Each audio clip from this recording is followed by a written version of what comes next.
Assalamu alaikum ve rahmetullahi ve berekatuhu. Qadirlik Facebook'taki dünyanın har qaysi joylaridagi qarindoshlarım. Ammanlanki şu vakti ve bunun keyingi vaqt xayrlik bolsun.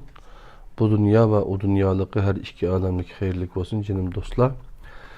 Biz bugün sizler bilen birlikte ügünüp kelyapatqan bu resimdeki merhum Ali İzzet Bigoviç İslam mütefekkiri hem devlet korkucusu, atıcısı, devlet erbabı boğan adam. Bu Ali İzzet Bigoviç'ninki Doğu ve Batı arasında İslam degan Türkçe kitabı asasen tercüme ve neşir kılınan kitap Uygur Tercüme Merkezi 2014 yılı neşir qiptiken Adil Er Uygur kardeşimiz tercüme qiptiken. Kitabın tili biraz eğir. Sosyologiya, cemiyetşünaslık, tarih, felsefe, nurgun taraflige çetililgan kitap. Asli yazgıcı üzümü kanun okugan advokat edemken. Hazır biz şu kanun toğruluk bir bab kelgen. Bu 9. bab deb bilime hatırım joyida olsa 9. bab kanunun İslami mahiyeti degende kanunun iki amilini birlikte ügünüp öttük 23. dersimizde tedbiriyay şerh bilen garip arlıqıda İslam. Bugün 24. dersimizde şu babninki caza ve ictimai himaye degen temini birlikte ügünümüz kadirlik qarindoshlarım. Caza ve ictimai himaye.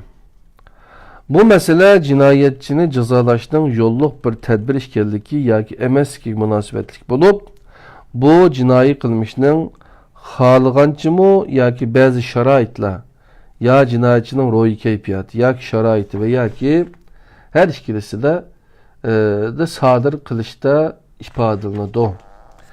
Bir tarafta cezani eminileştirişini her insan gibi olan tallaş erkinlikki muvaffaq deb qaraydiganlar, yeni bir tarafta cinayetçinin gap söz ve hareket usulü da şaraitga bağlıq bolup qalgan qo'shtirnoqchida ve cinayi qilmish sodir qilishga mecbur bolup qalganlikdan jazoning hech qanday ahamiyati yo'qligini ilgari surdiganlar bor. İkinci ahval jazo unumsiz, nahaq bolup bu xuddi kesel kişinin cezalığına okşaş. Bu qarashni tashabbus qiladiganlarning qarashicha jazo ortiqcha bir ish hisoblanadi. Lekin ijtimoiy himoya, ya'ni jamiyatning o'zini gunohsiz jinoyatchidan qo'g'dash maqsadida yo'lga qo'ygan tadbirlarning unumi bo'ladi. Dastlabkilar erkinlik yoki shaxsiyatni chiqish qilgan bo'lsa, keyingilar zururlik yoki jamiyatni çıkış kılıdı. Ceza ictimai himaye dualizmi. Ceza ictimai himaye dualizmi ceza kanunlarına okşaş kadimi hadisi bulup bunu tədqiq qılğınımızda kitabımızda qayd qilingan bazı məsələlərə farqlıq nöqteyi nəzərdən qarışımızga imkaniyet yaratıp berdi. Cinayet ve ceza hükümleri nəhayət kadimi kanun kitabı bolğan meşhur Hammurabi kanun namısında qayd qılındı. İctimai himaye qarışı bolsa Revander Mayde'nin qarışça kadimi Yunan'da mı uçuraydı. Bunun izahatı da Rivandi Mayde 944. yılı.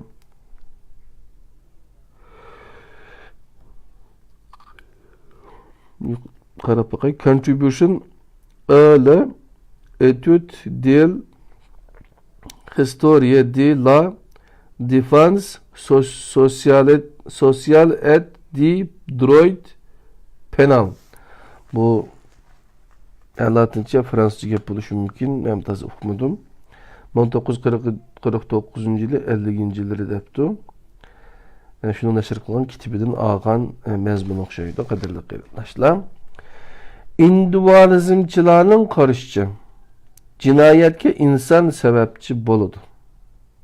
Yani baş javobgar insondir. Pozitivistler, yani delilciler bo'lsa xatolik yoki gunohning jamiyat va shart-sharoit ekanligini, bundoq qilib aytganda insonning xoli bo'lgan narsalarda ekanligini ilgari surdi.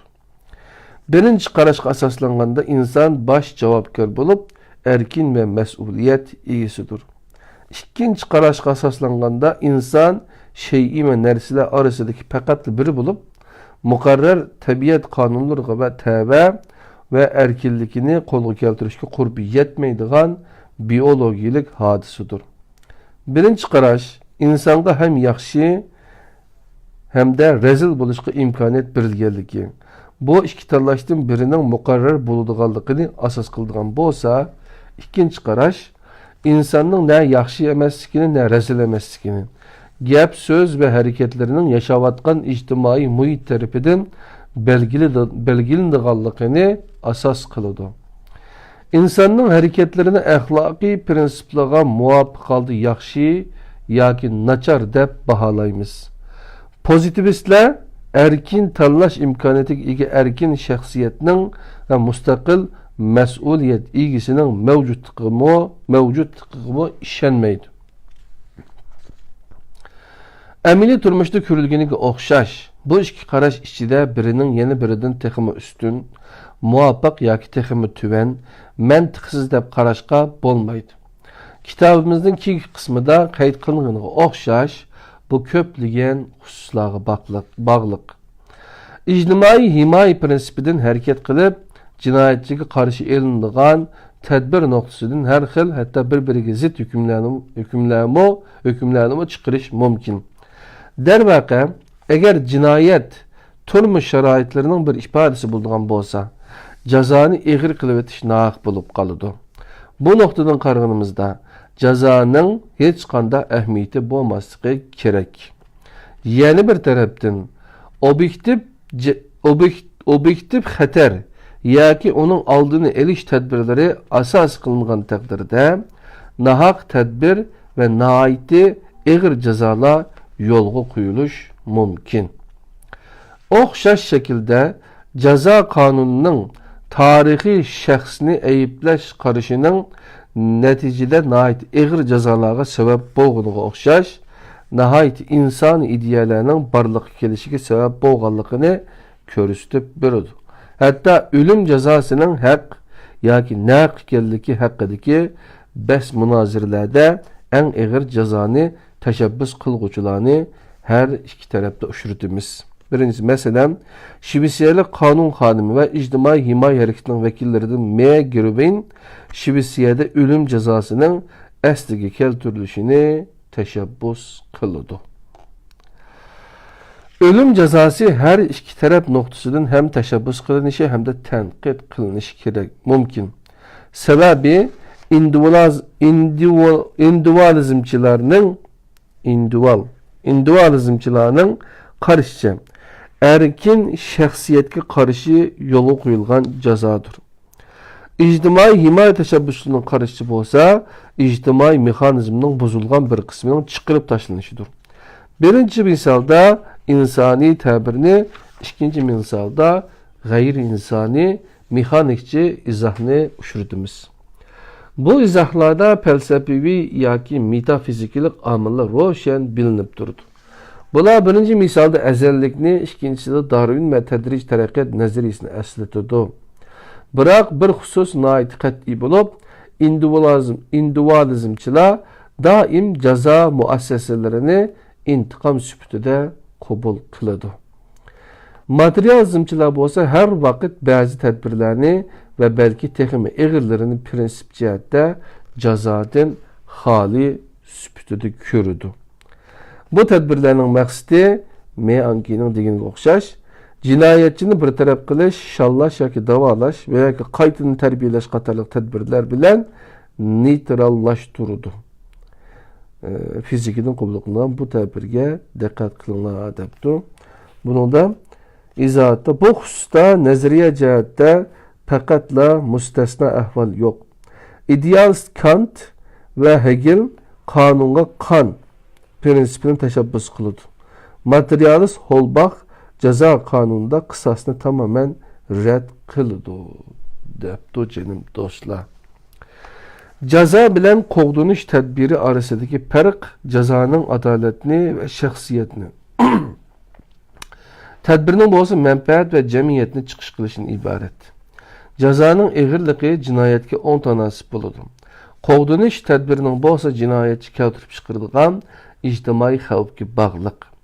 Hem ceza hem de kovdunuş tedbiri cinayetçinin hak hukuklarının emelden kaldırılış yoki çekilişini körüstüdü.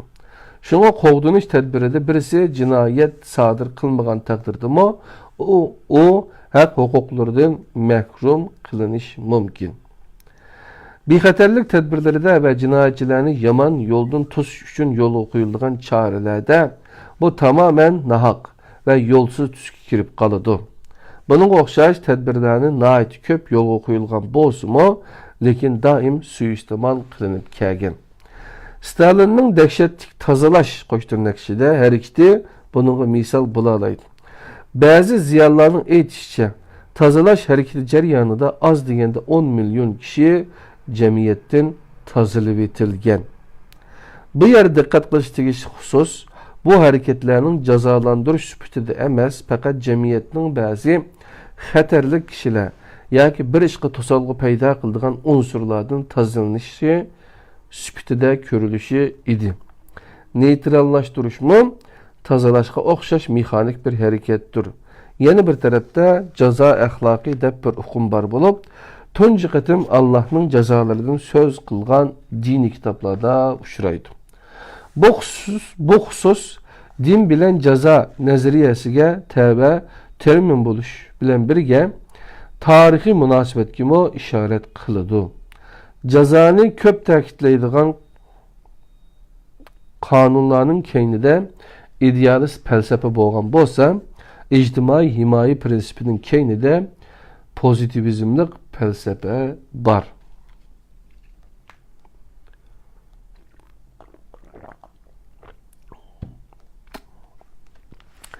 Cinayi işler kanunu bilen ictimai himaye tedbirleri bolsa, cinayetçinin kandak muamelik uçuruşuğu bağlılık. Cinayetinin kandak muamelik uçuruşuğu bağlılık. Muhakime, erkillik, mesuliyet, adaletki okşaş hayacan birdiğen ve mukaddes hukumlarının dairesinde buluduğun zihni faaliyettir. Muhakime her vakit bizge drama yoki murasimni eslatadigan muayyen bir murasimga bağlılık. Bu gapning izohati blok dramının manbasinin ikki xil, yani adil ve sirliq ekanligini, Benjamin bo'lsa dramının 3 tarkibini, yani makan, zaman ve hareketning tragediyaning adil manbasi kelganligini ko'rsatib bergan. Adil manbasi kelganligini ko'rsatib bergan.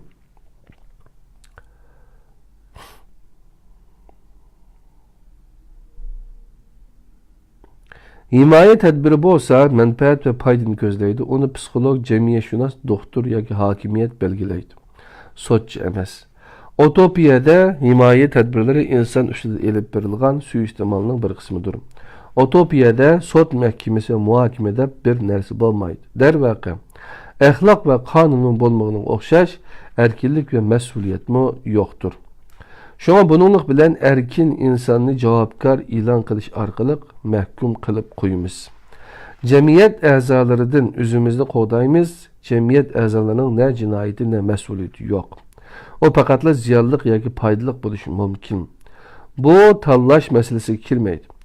Gumanizminin çokum mihri muhabbetlik ve şefkatlik buluşu şart emez. Tokur ve körlerge şefkat kılısam, eskilerge nimiş onda kılmaysan, ola üzü xalab onda kılmagan tursa. Epiktetning bu sözüde şefkat var, lekin din bolmaganlık üçün gumanizm bolmaydı. Gumanizm insanı erkin ve mesuliyet ilgisilep qaraydı. Hiç qandaq narsa mesuliyetsizlikning insanın kıymetini düşüremeydi. İnsan kılgan işqi mesul bolsa, hayvan ve şey ile ondaq bolmaydı. Sitoa bilen din oturusida farq dal bu noktada yetudu. Situatçılık, merhamet ve əpuçıllıqni aldıq plan koysa, din məsuliyyətini aldığa koydu. Yani bir yerdeki Kur'an-ı Kerim'inki 36. sure 75. sure 36. ayet 23. sure 116. ayetlerine qarab baxanlar debdi. Din insanın məsuliyyətini və qimmetini nəhayət roşan din insanın məsuliyyətini və qimmetini nəhayət roşan yorutup beridi. İctimai himaye defense sosyal. İnsanı qutquzgan yoki yenik tədbir yo'lga qo'ygan taqdirdimi yanıla g'ayri insoniy nazariya hisoblanadi. Chunki kishining qilgan etkenlerinden mas'ul emasligini jakalagan, yana bir tarafda ig'ir jazolar berilsimi, jazo nazariyasi yanıla insoniy hisoblanadi. Jazo jinoyatchining insoniy huquqidir. İnkarı bo'lsa boshqa insonning haq huquqlarining inkori deganlik bo'ladi. Gegel jazoning qisas ilish bo'lgan ahvolda jinoyatchining inson hurmati bilan mas holda bo'ladiganligini, boshqa har qanday bir amaliy nishoni, qo'rqitish yoki yangidan tarbiya berishning bo'lmasligini ilgari surdi. Məsuliyyət insani qimmet ve hürmetinin en yüksek ifadesi bulup, əxlaqi yani o dünyalıq mənisi var. İnsanın zimində başqa insanların aldığı məsuliyyətinin buluşu fəqət ebediyyətdə Allah aldıda məsuliyyəti boğallığı üçüllü buludu. Erkin şəxsiyyət yani kişinin qılğan etkenlerden yoki tanlash iradesi meselesidir ki, bu ebedi məsuliyyəti insanlar aldığı məsul yoki javobgar hesablanışı şartdır. Bütkül sotlar ve hükümler ilahi məhkəmənin uğuva tədbiqi bo'lishdak mahiyetke ega. Materializm her vaqt günahkarının məsuliyyətini ornuğa ictimai noktadan paydalıq yoki ziyonliq bo'lishdak başqa sebepler ko'rsatdi. Ama yuqorida biz qayd qilgan mantiqliq ve amaliy qarashlarımızda bununla ihtiyacı naite muvaffaq javoblar bor. Mas'uliyat kategorisi hatta muhakim ve jazoga materializmda qat'iy o'rin yo'q. Jazoning maqsadi ne oldini olish, ne himoyat qilish, ne kapolat emas. Başqa ko'plagan amaliyat ve qo'g'dashga münasebetlik bo'lganlar bilan birlashtirgan. Keyingi o'zgarishlarning aksicha jazo doim bu asosliq ma'nosini saqlab qoladi. Başqa qilib aytganda qisas g'ayri axloqiy bir qilmishga berilgan axloqiy bir inkosdir. Bu foydasiz, hatto tatbiqlash nuqtasidan ziyonliq deb qaralsa-mu, mushundaq bo'ladi. Yana bir tarafda bo'lsa foydali taraflar kichkini paydo qilib cho'ng manfaatni qo'g'dab qilish, jamiyat manfaatini shaxsiy manfaatdan ustun tutish qatorli qo'g'dash tadbirlari uchun her vaqt sabab qilib ko'rsatilmoqda.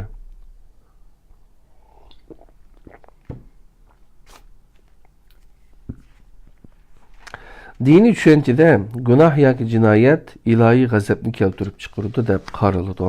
Qisas ve jazo qarashi dal mushu dini qarashdan keladi.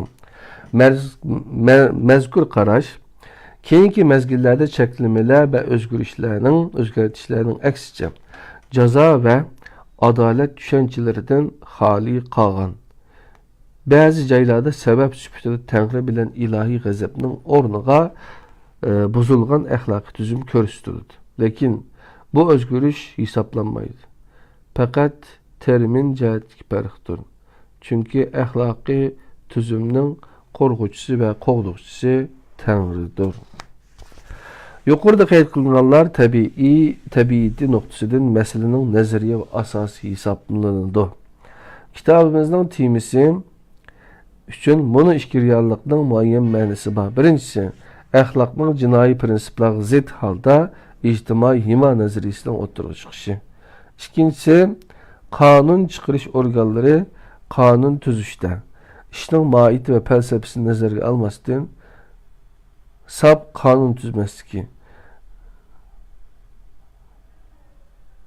Her kandak emeli kanunda nazariya cihettin red kılıngan prensip mevcudiyetini toluk his kıldırdı. Bunun tedbikte tamamen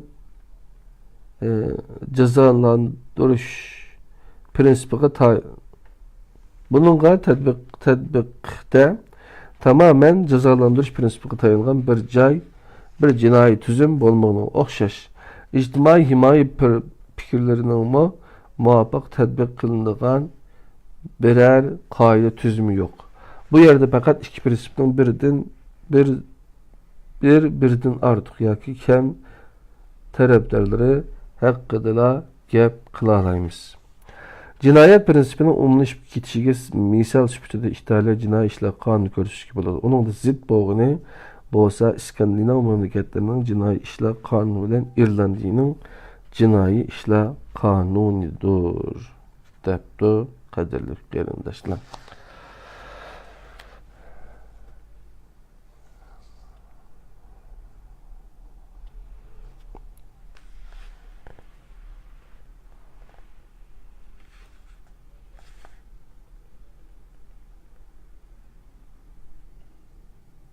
Yukarıda qayd qilinganlar tabiiyeti noktasının meselenin nazariy ifadesi hisoblanadi. Kitabımızın temisi üçün bunu iki reallıqның muayyan ma'nosi var. Birincisi, ahlakның cinayet prinsiplariga zid halda ijtimoiy himoya nazariyasining o'tirg'i chiqishi. İkincisi bo'lsa, qonun chiqarish organlari qonun tuzishda ishning mohiyati va falsafasini nazarga olmasdan sap qo'shtirnoqchida qonun tuzmasligi. Her qandaq amaliy qonunda nazariya jihatdan rad qilingan prinsip mevcudiyetini to'liq his qildirdi. Buningdan tadbiqda tamamen cezalandırış prinsipiga tayangan bir jinoiy tüzüm bolmağına o'xshash ijtimoiy himoya fikirlerinin muvofiq tadbiq qilinadigan birer qoida tüzümü yok. Bu yerde fakat iki prinsipning bir-biridan ortiq yoki kam taraflari haqida gap qila olamiz. Bunun izohati cinayet prensipinin umumlaşıp ketişige misal süpütü İtalya cinayi işler kanunu görüşü gibi olur. Bunun zid boğunu İskandinav memleketlerinin cinayi işler kanunu bilen İrlandiya'nın cinayi işler kanunudur. Bu kadar arkadaşlar.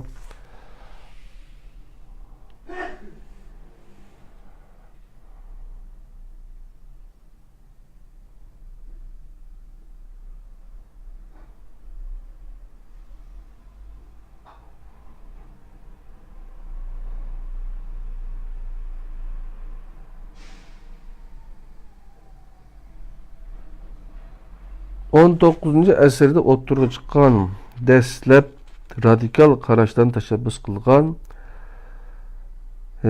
ijtimoiy himoya harakati vaqtning o'tishiga ergishib mukammallashib bordi.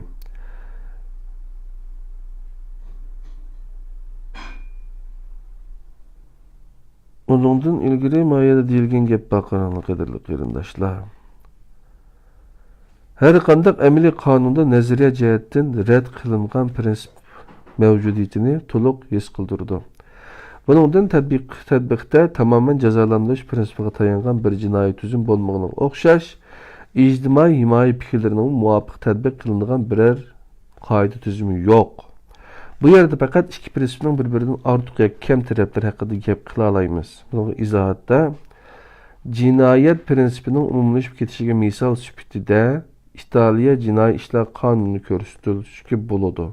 Bunun zid bo'lgani bo'lsa İskandinav mamlakatlarının Cinayi İşler Kanunu bilan İrlandiyaning Cinayi İşler Kanunudur deb ishada yashab baqqan qarindoshlar, yana qonunlari to'g'riliq yaxshi bilish kerak. 19-asrda o'tirib chiqqan dastlab radikal qarashdan tashabbus qilgan ijtimoiy himoya harakati vaqtning o'tishiga ergishib mukammallashib bordi. Bu harakatning tashabbuskorlaridan Mark Ankel mundaq deydi. İki cho'ng dunyo urushi orasida qonun tuzishda asos qilingan jinoyat qisos bilan ijtimoiy himoya tushunchalar ishida mo'dutul dunyo qarshi oxiri g'alaba qildi. Bu Me Ankel la Defense suali 1954 Parijda yozilgan kitap ekan. Biroq buningdan ijtimoiy himoya qarashining muqarrar bir salbiy tarbi va jazoni tamoman rad qilishga xulosa chiqamdi. Bu nuqtada jazo qonunimi yoki himoyami muhim degan savol. İctimai himoya qarashini ilgari surguvchilarning ko'pinchisi jinoiy ishlar qonuni bilan ijtimoiy himoyani yangi bir nuqtai nazar bilan birlashtirish zarur deb qarashidi. Bu aynı kitaptan elinibdikan. Bu ikkisining birlashishining zarurligiga xalqaro jinoiy ishlar qonuni ittifoqi vujudga chiqargan qutuqlar isbot bo'la oladi. Mazkur ittifoq 1889-yili qurilgan bo'lib, ijtimoiy himoya qarashlarini targ'ib qilguvchilardan edi. Keyinchi vaziyatning o'zgarishiga ergishib, ma'naviy mas'uliyat qarashini paydin-pay qabul qilgan mazkur organ 1914-yili qurilganligining 25-yillik munosabati bilan e'lon qilingan rasmiy dokladda her iki tushunchani teng qabul qilganligini ifoda qilgan. Ya'ni qonun nazariyasidagi natija nisbiy jazo nazariyasi bo'lgan. Amaliy turmushda bo'lsa himoya ostidagi jazo usuli, ya'ni adliya sohasidagi ikki qutblik birlikning bir shakli o'ttirg'i chiqqan. Qisqasi, hayotda uchinchi yo'l ustunlikka erishgan. Islom din bo'lish bilan birga ijtimoiy himoyaning omillarini qabul qiladi. Amaliyotda bu xusus duoni namozga, sadiqani zakatga, nuqul ma'naviy jamoatni ma'naviy va siyosiy jamoat bo'lgan ummatga aylantirgan o'xshash hodisadan iborat. Islom jinoiy ishlar qonuni balog'atga yetmaganlarning ta'lim tarbiyasiga munosabatlik va kunimizdagi mavjud tushunchaga yaqin sistemini va dalil isbotlarning sud mahkamasi tarafidan ko'zdan kechirilish prinsipini e'tirof qiladi. Buningdan boshqa muayyan ma'noni ilib aytganda jinoyat va jinoiy ishlar masalalarida sotsiologik bir tushuncha yetadi. Mark Akel mundaq deydi: 7 yoshdan kichik bolalarda mas'uliyat surishni qilmang. 7 yoshda balog'atga yetkishi bo'lganlarga nisbatan jazo moyiti bo'lmagan qaytadan tarbiyalash tadbirlarini tashabbus qilgan. 14-asrdagi islom jinoiy ishlar qonuni balog'atga yetgan jinoyatchilarga nisbatan ijtimoiy himoya sistemasi tusini olgan tuzum yo'lga qo'ygan.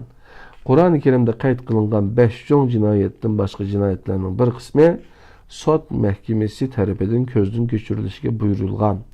Sud mahkamasi sodir bo'lgan jinoyatga sabab bo'lgan shart-sharoitlarni va gunohkorlarning kishilik xarakterini nazarda tutishga majbur edi. Said Mustafa al-Said Efendi degan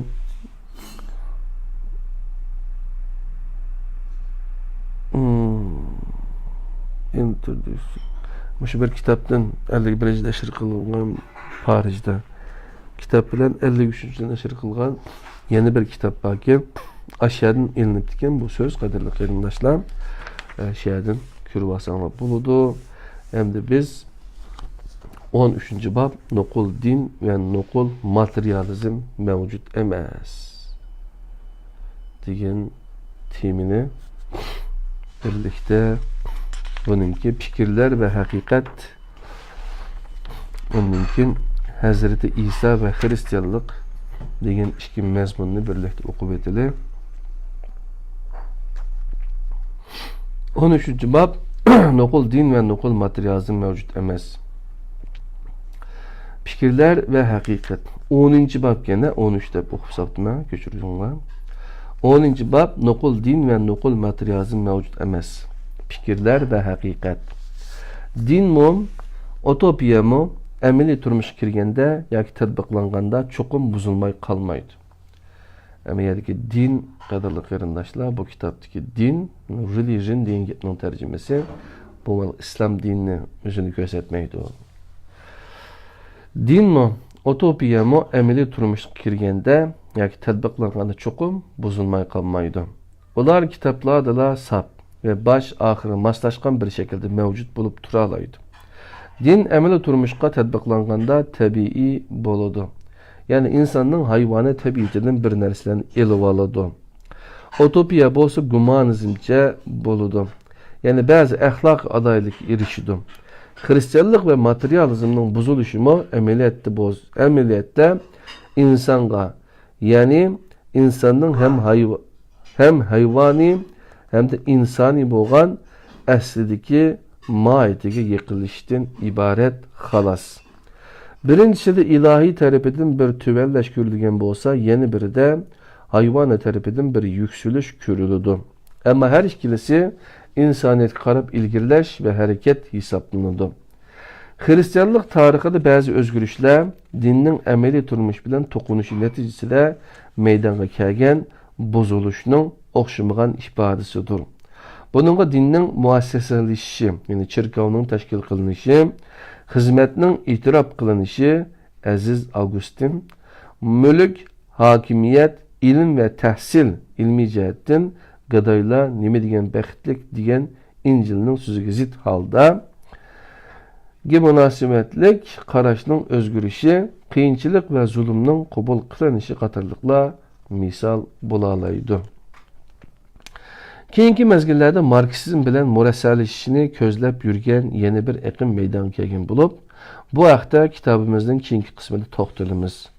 Bununla o'xshash ezish ve azg'unliklarga, bununla zid bir yönelişte Marksizmning, yani materyalizmning tatbiqlanishida şahit buluvatımız. Mesela Fransiya inqilobi tashabbus qilgan gumanizmning prinsiplar nazariya jihati bo'lsinmi va uningdan ilgiriki davrlarning kültür miraslarini qabul qilish, shaxs erkinligi, matbuot, fikr erkinligi, to'ralg'uchining daxli taruzsizligi, emgekning mukofoti sifatida ma'naviy tashviqot vositalari insonning nuqul manfaatini asos qilib harakat qilganligini ilgari suradigan qarashga zid, siyosiy partiyaning hukmronligi, rahbarga cho'qinish, mahkama va qonunning qo'shtirnoqda obyektiv, adil ve umumning manfaatini chiqish qilishi, qonun hukmron sirning irodasidir degan iboraga zid.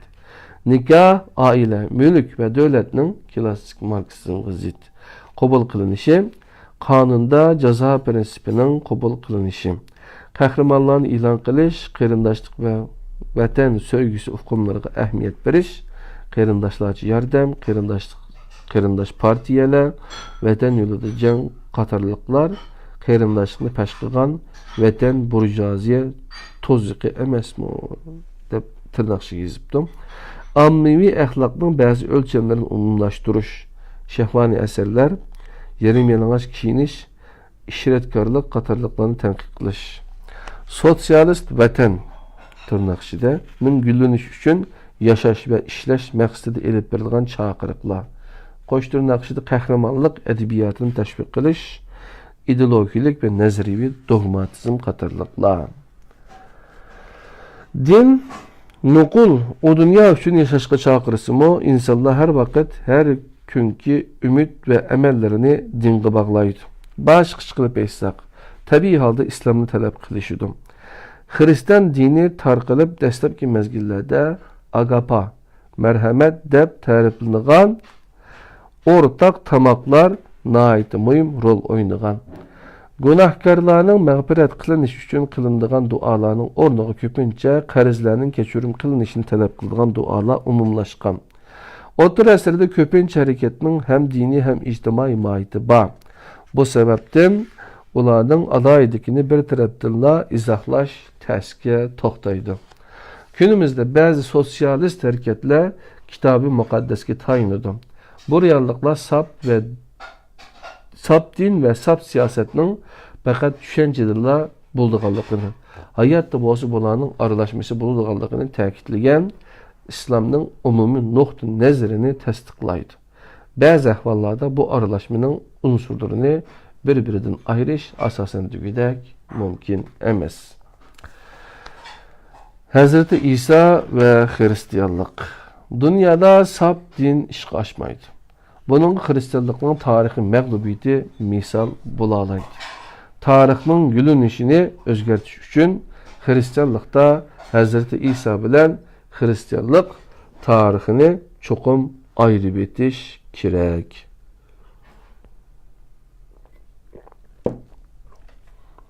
Bir tarafda Hazreti İsa, yeni bir tarafda Hristiyanlık yatıdı. Bu fark insan eňide vakitning ötüşige ägişip, ilahi bilen insani farkka özgürüp ketken. Emeliyetten bu ma'lum men elip etkanlı moşunda. Bu fark Hazreti İsa'nın Allah'ın oğlu diyen dogminin oturuğa çıkışıga ve bu qaraşning umumlaşıp ketişige sebep bolgan. Tanrı insan hakkındaki Hristiyan efsanesinden sap Hristiyanlıkның emeli turmuşda mümkün bolmaydiganlygyny körüp algyly bolady. En ahirki Hristiyanlyk Kirist'te ölgen. Bu Nietzsche'nin gibi eken kadarlı qarindaşlar. Bazı yazgıçılarning qarashıcha Cervantes'ning meşhur eserinin merkezi ideyasini Hristiyanlıkның emeli turmuşda işq aşmaslığı teşkil kılgan iken. Don Quixote Hazreti İsa'nın həcbi resmi ikenmiş. Bazılar bu kitapni Qara İncil deb ta'riflagan. Hazreti İsa Petrusni ilahni emas insani narsalarni o'ylaydi deb tanqid qilgan. Hazreti İsa Petrus çirkavning ul tashidir degan so'z bilan Hristiyanlıkның çirkav süpütüdeki ma'nisiga, ya'ni o'zidan uzoqlashadiganligiga ishorat qilgan. Hristiyanlık Hazreti İsa'nın ta'limoti ve sap dinlik xususiyatinin ideologiyaga, çirkavga, tashkilotga aylanib ketish jarayonida insaniyet tarixidagi eng ichinishli ve eng muhim hodisalar meydonga kelgan. Tarixda din bilen dinsizlik arasında eng şiddetli tokunuşlar bulup ötken ve 3 asır davamlaşkan besim ve zulümden keyin Yunan Rim devleti yeni reallikni qabul qilishga mecbur bo'lgan. Bu özgürlüş devletinin vayron bo'lishini derak beretdi.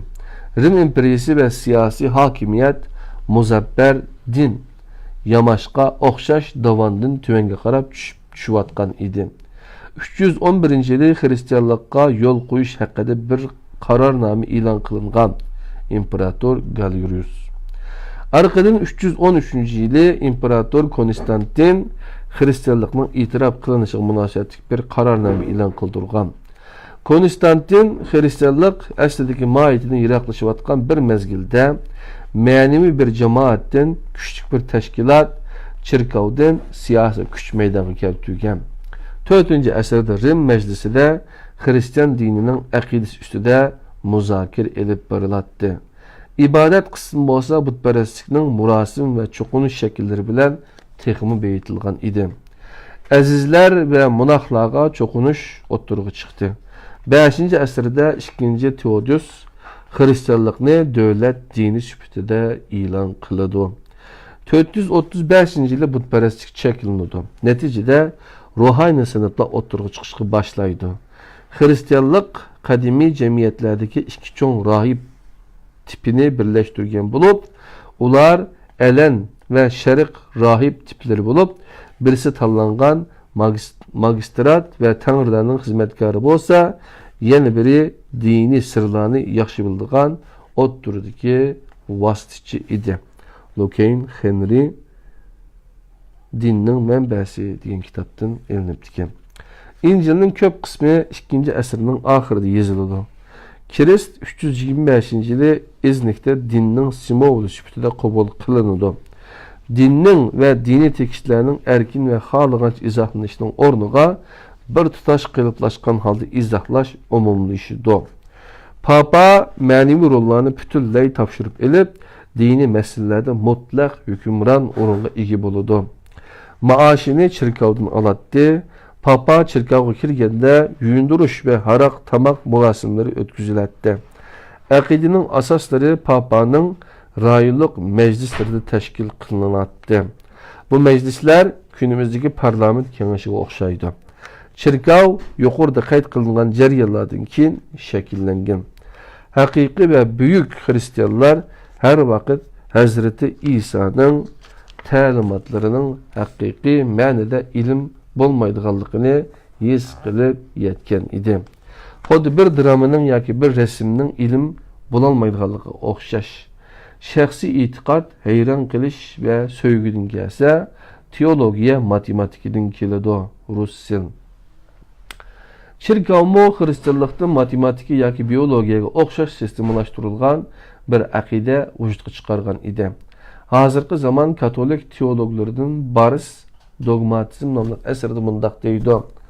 Dogmatizm çirkov ega bo'lgan ma'lumot va bilim saviyasi va turtkisida aqidaning mazmunini o'z ichiga izohlaydigan ilm türüdür.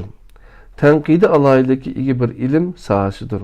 Xuddi sevgi yoki dunyo qarindoshlik qarashi maitini yo'qotib qo'ymasdan ilmiy tahlilga timi bo'la oladiganidek. Hristiyanlık ma'naviy jihatdan ezib ketishi mush shaklda boshlangan edi.